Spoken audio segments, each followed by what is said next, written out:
प्रधानमंत्री नरेंद्र मोदी ने भारत दौरे पर आई जापानी प्रधानमंत्री का किया स्वागत। संयुक्त इकोनॉमिक फोरम में बोले, जापानी उद्योग के लिए भारत भरोसेमंद निवेश गंतव्य। राज्यपाल संतोष कुमार गंगवार और मुख्यमंत्री हेमंत सोरेन ने एसआईआर के तहत स्वगणना का भरा फॉर्म। मात्र मतदाताओं से समय सीमा के भीतर प्रक्रिया पूरी करने की अपील। भाजपा ने राज्य की विधि व्यवस्था पर लगाए गंभीर आरोप। हिमांशु सिंह हत्याकांड की निष्पक्ष जांच की मांग। संजय सेठ ने अपने रांची स्थित आवास पर लगवाया सोलर पैनल। और ग्रामीण विकास विभाग द्वारा 25 प्रखंड विकास अधिकारियों को उपलब्ध कराए गए वाहन। मंत्री दीपिका पांडे सिंह ने की अबू आवास योजना की प्रगति की समीक्षा।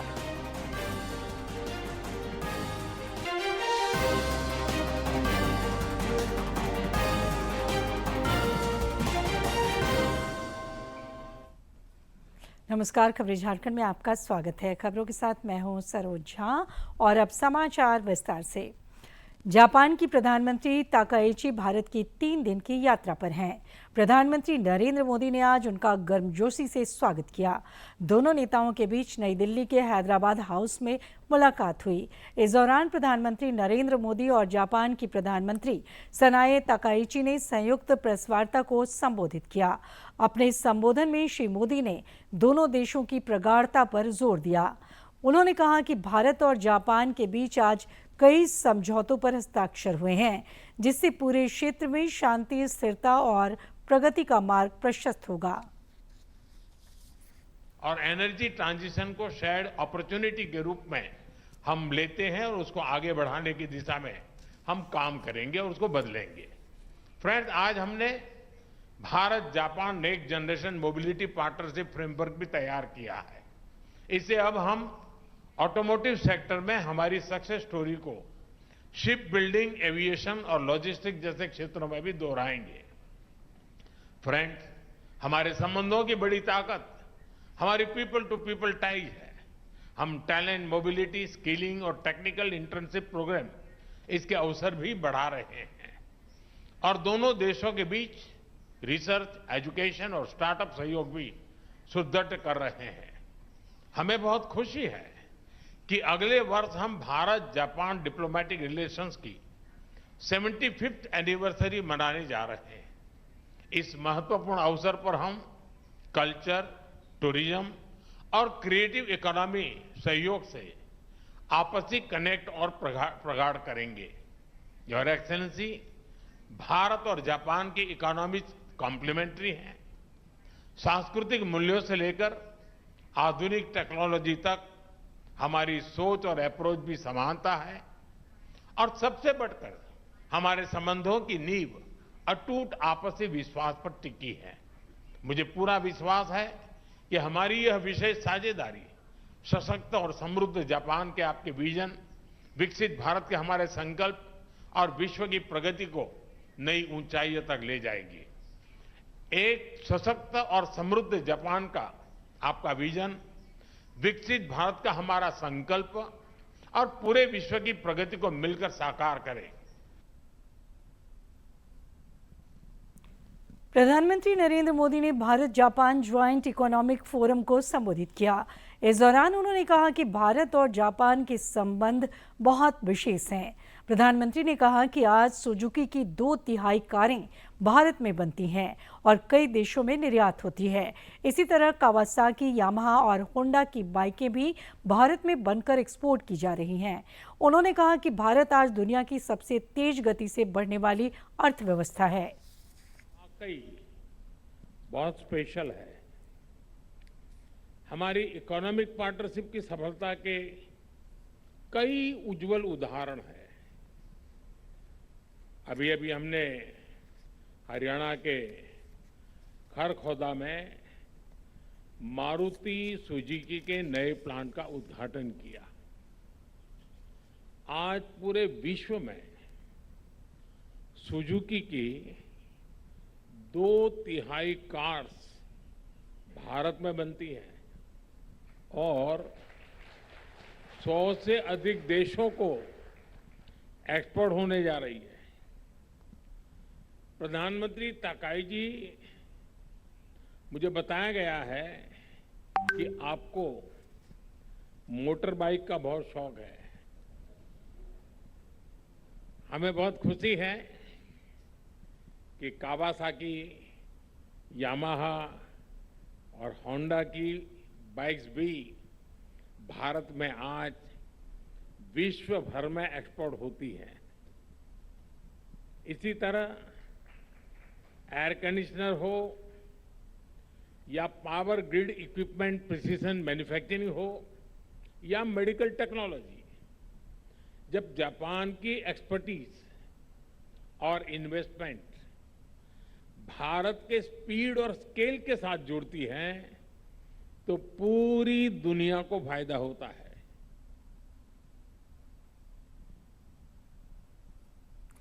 इससे पहले प्रधानमंत्री ने बिजनेस फोरम में लगी प्रदर्शनी का भी अवलोकन किया। इस फोरम में 150 से अधिक उद्यमी भाग ले रहे हैं।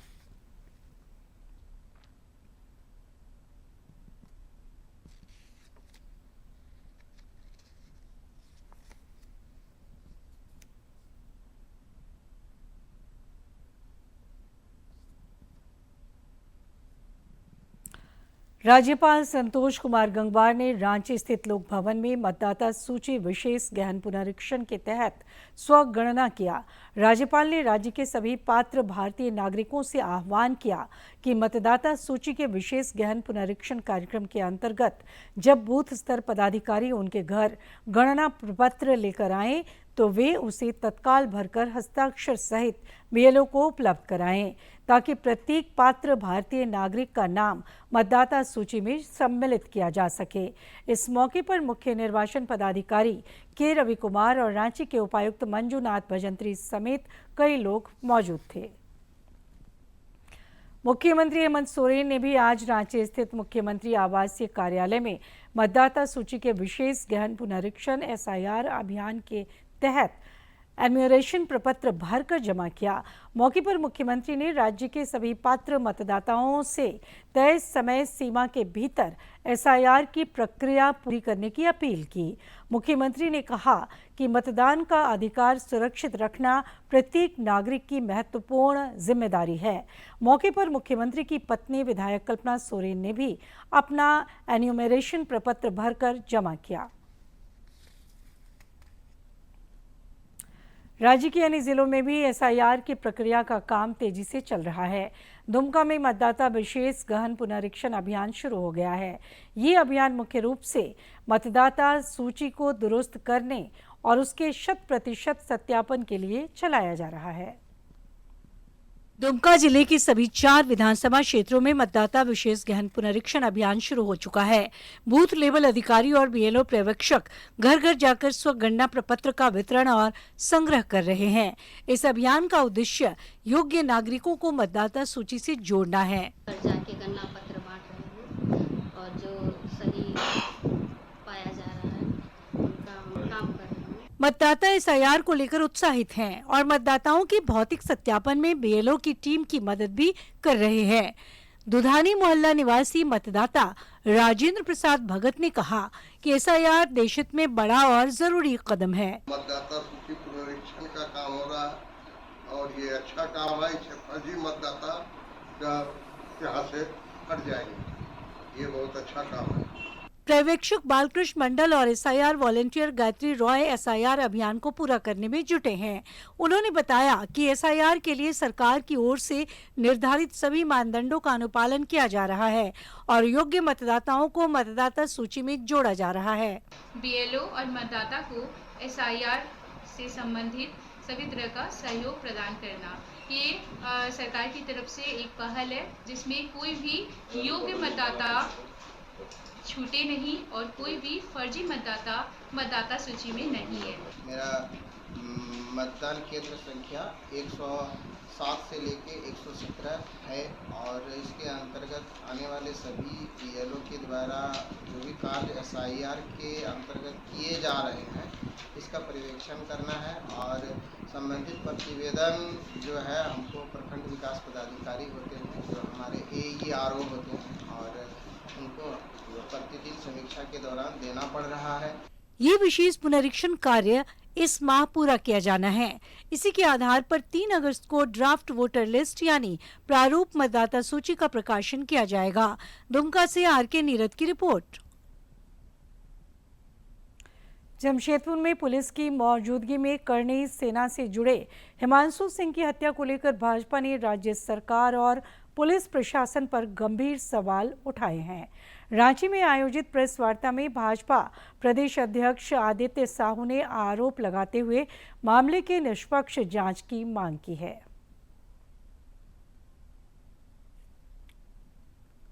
रांची स्थित भाजपा प्रदेश कार्यालय में प्रदेश अध्यक्ष आदित्य साहू ने प्रेस वार्ता की। इस दौरान उन्होंने जमशेदपुर में पुलिस की मौजूदगी में युवक की हत्या के मामले को लेकर राज्य सरकार और पुलिस प्रशासन पर गंभीर आरोप लगाए। श्री साहू ने आरोपियों और मौजूद पुलिसकर्मियों के खिलाफ कार्रवाई की मांग की है। पुलिस की मौजूदगी में वहां पर अपराधों ने करने का काम किया है, इसलिए भारतीय जनता पार्टी मांग करती है कि अपराधियों के साथ साथ जो वहां पर मौजूद पुलिसकर्मी थे उन पर मुकदमा दर्ज किया जाए, उनको जेल भेजा जाए। भाजपा प्रदेश अध्यक्ष ने बाढ़ संचालक नीरज सिंह के पक्ष में कहा कि वे नियमों के तहत बाढ़ का संचालन कर रहे हैं और घटना के समय बाढ़ में मौजूद भी नहीं थे। इसके बावजूद पुलिस ने उनके खिलाफ मुकदमा दर्ज कर परिवार को मानसिक रूप से प्रताड़ित किया। उनकी पत्नी और उनकी बच्ची थी घर में, उनके साथ उन लोगों को, दोनों माँ बेटी को प्रताड़ित करने का काम किया है। आज दोनों माँ बेटी तनाव भरी जिंदगी जीने का मजबूर हो गई। इसलिए मनगढ़ंत कहानी बना करके केस को दबाने के लिए मनगढ़ंत आरोप गठित करने का काम न करें। निर्दोष व्यक्ति को सजा देने का काम का मुकदमा फंसाने का काम प्रशासन न करे। भाजपा ने इस पूरे मामले की निष्पक्ष और पारदर्शी जांच के साथ दोषियों के खिलाफ सख्त कार्रवाई की मांग की है। रांची से असीम की रिपोर्ट। रक्षा राज्य मंत्री संजय सेठ ने पीएम सूर्य घर मुफ्त बिजली योजना के तहत अपने रांची स्थित आवास पर सोलर पैनल लगवाया। इस दौरान उन्होंने योजना के लाभ की भी जानकारी दी।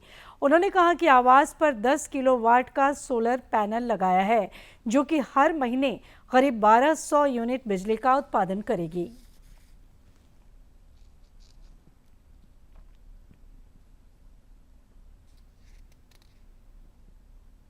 हर महीने 1200 यूनिट जनरेट करेगा और ये 1200 जब यूनिट जनरेट करेगा तो साल के अंत में 12 महीने बाद मार्च में फिर कैलकुलेट करेंगे कि 1200 यूनिट जो जनरेट कर रहा है हर महीने हम कितना खर्च कर रहे हैं।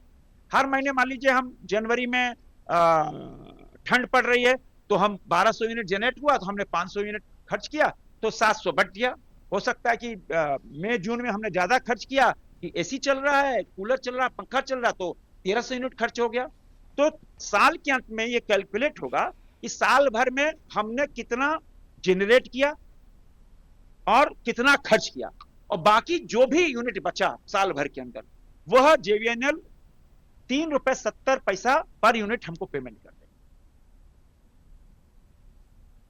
रांची में 4 जुलाई को आयोजित होने वाले आजसू पार्टी के अखिल भारतीय झारखंड महिला अधिवेशन को लेकर महिला मोर्चा ने प्रेस वार्ता की। पार्टी की ओरमांझी जिला परिषद अध्यक्ष वीणा देवी ने बताया कि अधिवेशन का आयोजन खिलगांव इंडोर स्टेडियम में सुबह 10 बजे से शाम 5 बजे तक होगा। कार्यक्रम में राज्य भर से हजारों महिला कार्यकर्ता शामिल होंगी। उन्होंने बताया कि अधिवेशन में महिलाओं से जुड़े विभिन्न मुद्दों पर चर्चा होगी और उन्हें संगठन की मजबूती का मंत्र दिया जाएगा। इस अधिवेशन के मुख्य अतिथि के रूप में पार्टी सुप्रीमो सुदेश महतो शामिल होंगे।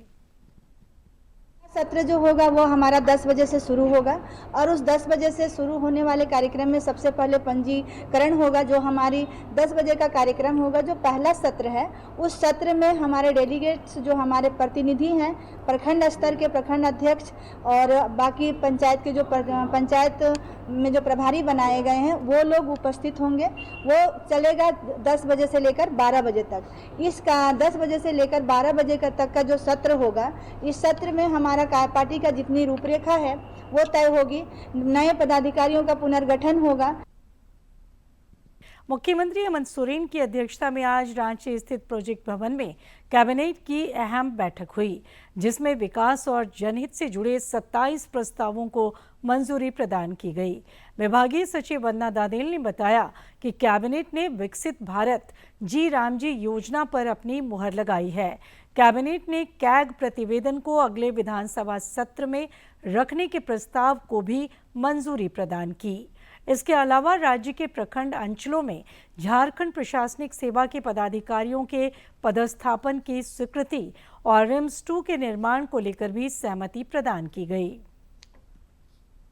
41,26,604 रुपए पर प्रशासनिक स्वीकृति और इस योजना के कार्यान्वयन हेतु जागृति पीएमयू का गठन एवं वित्त नियमावली के नियम 235 के प्रावधानों को शिथिल करते हुए नियम 245 के अंतर्गत आईआईएम रांची को सेंटर ऑफ एक्सीलेंस के रूप में तथा एक्सआईएसएस रांची को इम्पैक्ट असेसमेंट हेतु मनोनयन के आधार पर कार्य आवंटित करने की घटनोत्तर स्वीकृति। अमाउंट है 41,89,41,26,604।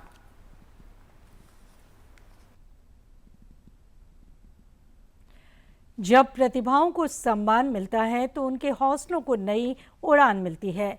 रांची विश्वविद्यालय के आर्यभट्ट सभागार में youth hostel association of India Jharkhand शाखा और रांची विश्वविद्यालय के तत्वावधान में 7वें झारखंड एक्सीलेंस अवार्ड का भव्य आयोजन हुआ। मुख्य अतिथि राज्यपाल संतोष कुमार गंगवार, रक्षा राज्य मंत्री संजय सेठ और विधायक सीपी सिंह ने विभिन्न क्षेत्रों की उत्कृष्ट हस्तियों को सम्मानित किया। समाज में परिश्रम, ईमानदारी, अनुशासन और समर्पण जैसे मूल्यों को प्रतिष्ठा मिलती है। जैसा कि मैं देख रहा हूं, जिन व्यक्तियों को सम्मानित किया जा रहा है उनमें शिक्षा, खेल, सामाजिक सेवा, संस्कृति, पर्यावरण संरक्षण तथा युवा विकास जैसे विभिन्न क्षेत्रों में उल्लेखनीय कार्य किए हैं। उनकी उपलब्धियां संदेश देती हैं कि निरंतर परिश्रम, दृढ़ संकल्प और सकारात्मक सोच से कोई भी लक्ष्य असंभव नहीं होता है। मैं आप सभी सम्मानित विभूतियों को हार्दिक बधाई देने का काम करता हूं। मुझे खुशी इस बात की है कि हिंदुस्तान के अंदर 2,36,000 स्टार्टअप हैं। ये स्टार्टअप कौन है? भारत के लोग हैं, भारत का युवा है। मुझे ज्ञात है कि आप सबको भी पता होगा कि 2013 में मात्र 400 स्टार्टअप होते थे देश में, और वो भी अंतिम सांसें ले रहा था। वो स्टार्टअप कहीं कुछ नहीं था। 12 सालों के अंदर 400 से बढ़कर 2,36,000 स्टार्टअप, और यह स्टार्टअप जो है दुनिया के किसी भी स्टार्टअप से कम नहीं है।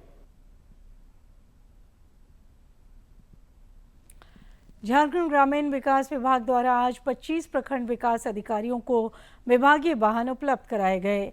इस अवसर पर ग्रामीण विकास मंत्री दीपिका पांडे सिंह ने अधिकारियों को सरकार की जन कल्याणकारी योजनाओं का प्रभावी क्रियान्वयन सुनिश्चित करने का निर्देश दिया। उन्होंने कहा कि जनसेवा की भावना के साथ संवेदनशीलता, पारदर्शिता और जवाबदेही सुनिश्चित करते हुए प्रत्येक ग्रामीण की समस्या का त्वरित समाधान करें। ये तमाम जिम्मेदारियां आपकी हैं। पिछले दिनों पंचायती राज स्टेट फाइनेंस का भी की भी जो राशि थी 2250 करोड़ वो पंचायतों तक पहुंच चुका है। उसका 100% यूटिलाइजेशन करके आप कितना जल्दी सुनिश्चित करेंगे, इस पर हम लोगों के आने वाले समय में क्लेम्स लेटर की सोलो विद की तैयारी हो रही है। इसमें आप लोग इस बात का भी ध्यान रखें कि इस बार जब 16th फाइनेंस लागू होगा तो पंचायतों के अपने स्रोत क्या है आय के, वह एक क्राइटेरिया होगा अपनी राशि लेने में। वो अभी जो फंड्स आए हैं उसको आप लोग इस तरीके से गाइड करें, जो वहाँ मुखिया है, पंचायत समिति है, उन लोगों को, ताकि वो जो अपने पंचायत में काम कर रहे हैं उससे उनकी कुछ आय भी हो सके। ग्रामीण विकास मंत्री दीपिका पांडे सिंह ने आज रांची स्थित प्रोजेक्ट भवन में अबुआ आवास योजना की प्रगति की समीक्षा की। इस दौरान अधिकारियों ने लाभुकों की मांग और सुझावों के आधार पर कंक्रीट छत की बजाय दूसरे विकल्प से छत निर्माण तकनीकों के बारे में जानकारी दी। ग्रामीण विकास मंत्री ने योजना के गुणवत्तापूर्ण एवं ससमय पूरा होने पर जोर दिया। इस अवसर पर विभागीय सचिव मनोज कुमार, अपर सचिव प्रेरणा दीक्षित समेत विभागीय अधिकारी उपस्थित रहे। झारखंड होम्योपैथिक मेडिकल एसोसिएशन ने होम्योपैथिक के जनक डॉक्टर सैमुअल हैनीमैन की पुण्यतिथि पर श्रद्धांजलि सभा आयोजित की। अपर बाजार स्थित मारवाड़ी ब्राह्मण धर्मशाला परिसर में आयोजित सभा में पूर्व विधायक डॉक्टर जीतू चरण राम ने हैनीमैन की प्रतिमा पर पुष्पांजलि अर्पित की और चिकित्सा के क्षेत्र में उनके योगदान को याद किया। मौके पर संगठन के प्रदेश संयोजक डॉक्टर अरविंद ने भी डॉक्टर सैमुअल के जीवन पर प्रकाश डाला। उन्होंने कहा कि होम्योपैथिक के इलाज से आज देश और दुनिया की बड़ी आबादी लाभान्वित हो रही है। कारण और उसका निदान के प्रति वे सजग और सक्रिय रहते हुए पूरे वर्ल्ड में होम्योपैथी का एक जन्म दिए और होम्योपैथी के माध्यम से पूरे वर्ल्ड में आज के डेट में लगभग 72% पॉपुलेशन का इलाज होम्योपैथी से हो रहा है। का जीवन तो होम्योपैथी के रूप में प्रकट है पूरी दुनिया में, और जैसी दिव्य चिकित्सा पद्धति जिन्होंने दिया पूरी दुनिया को, पूरी मानवता को, जो लगातार बीमारियों से जूझ रही बीमारियों को ठीक कर रही है बगैर किसी तरह की विकृति शरीर में उत्पन्न की, तो ऐसे डिवाइन एक चिकित्सा पद्धति के जन्मदाता और आज उनकी पुण्यतिथि के अवसर पर हम लोग यहाँ जमा हैं। राज्य में अपराध पर लगाम लगाने के लिए धनबाद पुलिस ने अनोखी और सख्त पहल की है। वरीय पुलिस अधीक्षक प्रभात कुमार के निर्देश पर जिले के विभिन्न थाना क्षेत्रों के चिन्हित दागी अपराधियों की सामूहिक परेड पुलिस लाइन में कराई गई। इस दौरान सैकड़ों अपराधियों की हाजिरी ली गई, उनकी पहचान का सत्यापन किया गया और उनके वर्तमान रहन सहन, व्यवसाय तथा गतिविधियों की विस्तार से समीक्षा की गई। इस दौरान एसएसपी प्रभात कुमार ने अपराधियों को स्पष्ट संदेश दिया कि ये सुधरने का आखिरी मौका है। यदि इसके बाद भी कोई अपराध की राह पर लौटता है तो उसके खिलाफ बिना किसी नरमी के कठोर कानूनी कार्रवाई की जाएगी।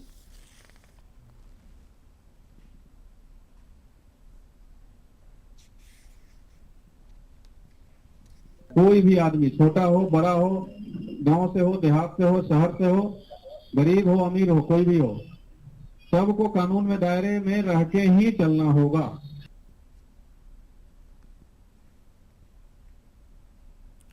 हजारीबाग जिले के बरही थाना क्षेत्र के रसोई धमना गांव में पुलिस ने अवैध मादक पदार्थों के तस्करों के खिलाफ कार्रवाई की।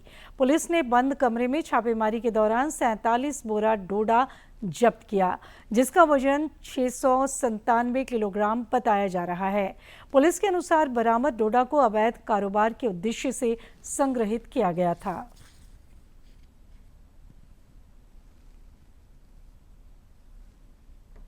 जब हम लोग पहुंचे तो वहां हम लोगों ने देखा कि एक कमरा जो है वो बंद पड़ा हुआ, उसमें ताला लगा हुआ है। तो संबंधित व्यक्ति जिसका घर था उसको बुलाने बंगाली साहब के उनको सूचित, उनके घर परिवार के लोगों को सूचित किया गया कि आप आएँ, आपके घर का ताला खोलें।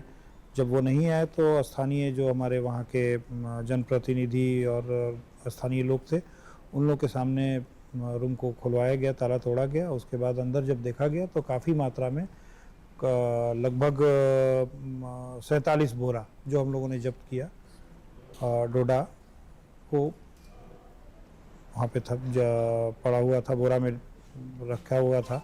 और उसका वजन हम लोगों ने वहाँ करवाया तो 697 किलो लगभग वो था। और अब मौसम। राज्य में मानसून सक्रिय है और 8 जुलाई तक विभिन्न क्षेत्रों में बारिश की संभावना है। इस दौरान राजधानी रांची समेत पूर्वी और पश्चिमी सिंहभूम, सरायकेला खरसावां, गुमला, खूंटी, सिमडेगा, बोकारो, धनबाद और रामगढ़ समेत इससे सटे क्षेत्रों में वर्षापात के आसार हैं। मौसम विज्ञान केंद्र के अनुसार अगले 5 दिनों तक तापमान में परिवर्तन की संभावना नहीं है।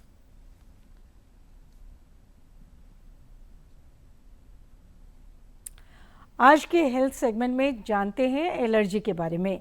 एलर्जी कई तरह की होती है और ये दूसरे लोगों से भी हो सकती है। इस रिपोर्ट में देखते हैं एलर्जी के लक्षण और उसके बचाव के तरीकों के बारे में।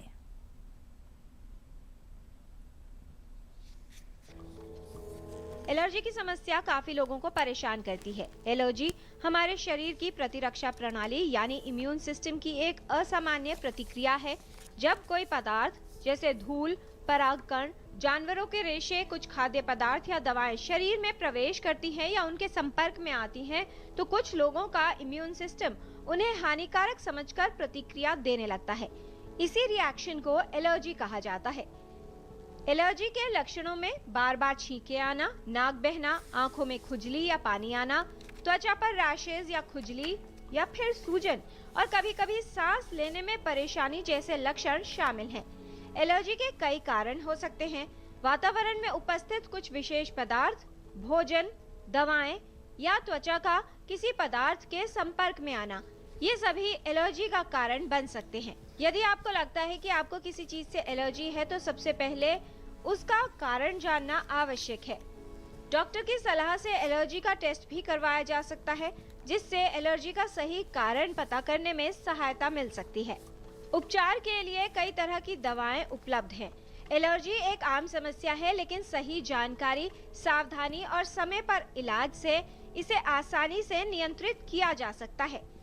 यदि एलर्जी के लक्षण बार बार दिखाई दें या गंभीर हो तो इसमें देर न करें, विशेषज्ञ को दिखाएं और इसका सही उपचार करवाएं।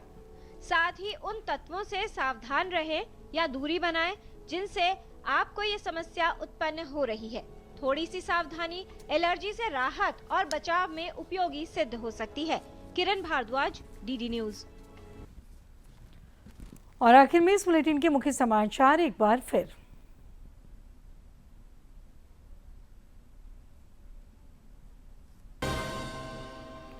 प्रधानमंत्री नरेंद्र मोदी ने भारत दौरे पर आई जापानी प्रधानमंत्री का किया स्वागत। संयुक्त इकोनॉमिक फोरम में बोले, जापानी उद्योग के लिए भारत भरोसेमंद निवेश गंतव्य। राज्यपाल संतोष कुमार गंगवार और मुख्यमंत्री हेमंत सोरेन ने एसआईआर के तहत स्वगणना का भरा फॉर्म। पात्र मतदाताओं से समय सीमा के भीतर प्रक्रिया पूरी करने की अपील। भाजपा ने राज्य की विधि व्यवस्था पर लगाए गंभीर आरोप। हिमांशु सिंह हत्याकांड की निष्पक्ष जांच की मांग। संजय सेठ ने अपने रांची स्थित आवास पर लगवाया सोलर पैनल। और ग्रामीण विकास विभाग द्वारा 25 प्रखंड विकास अधिकारियों को उपलब्ध कराए गए वाहन। मंत्री दीपिका पांडे सिंह ने की अबुआ आवास योजना की प्रगति की समीक्षा।